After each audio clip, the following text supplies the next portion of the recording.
تو بہت ساری شکایتیں آئیں مجھے کہ مولانا صاحب ہم گھر میں صندوق میں یا لاکر میں پیسے رکھتے ہیں، پیسے غائب ہو جاتے ہیں، اور یہاں کوئی قیمتی چیز ہم گھر میں رکھتے ہیں تو وہ چیزیں غائب ہو جاتی ہیں۔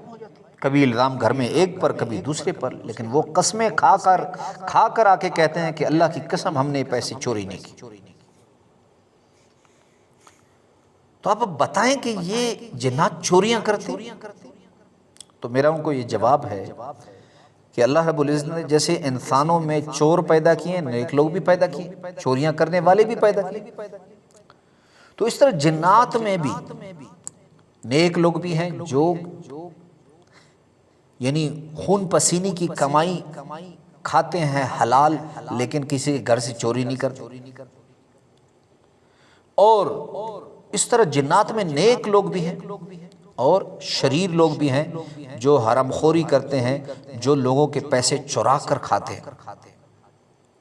تو ایک بات لکھ لیں، اس میں کوئی شک نہیں کہ جنات گھروں سے چوری کرتے ہیں۔ ایک بات، صرف جنات گھروں سے پیسے چوری یا سامان وغیرہ نہیں چوری کرتے، کبھی کبھی بچوں کو بھی چوری کر کے لے جاتے ہیں۔ میں آپ کو پیرانی پیر حضرت عبد القادر جیلانی رحمۃ اللہ علیہ کا واقعہ سناتا ہوں، انہوں نے اپنی کتاب میں لکھا ہے۔ فرماتے ہیں کہ میرے پاس ایک شخص آیا کہ حضرت میری 3 سال کی بچی چھت کے اوپر کھیل رہی تھی اور اچانک غائب ہو گئی۔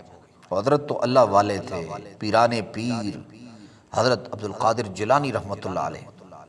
تو حضرت نے فوراً جنوں کا جو پوری دنیا کا بادشاہ ہے اس کو بلایا، کہا کہ 5 منٹ میں مجھے بچی چاہیے۔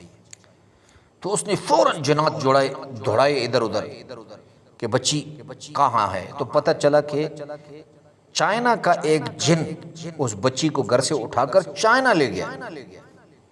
یہ واقعہ کہاں ہے؟ بغداد کا۔ بغداد سے چائنا کا کتنا سفر ہے؟ گھنٹوں کا سفر ہے۔ تو اس نے فوراً کہا کہ لے کر آؤ۔ 5 منٹ کے اندر چائنا سے بچی لے کر پیرانی پیر عبد القادر جیلانی رحمۃ اللہ علیہ کے قدموں میں لے کر جن حاضر ہو۔ تو جنوں کے بادشاہ نے اس جن کی فوراً گردن اڑا دی۔ تو جنات یہ کام کرتے ہیں، اس کے لیے حفاظت یہ ہے کہ آپ نے اعوذ باللہ من الشیطان الرجیم اور آیت الکرسی گھر پر بھی دم کرنی ہے، مال پر بھی اور بچوں پر بھی، تاکہ اللہ رب العزت ہر چیز کی حفاظت فرمائے۔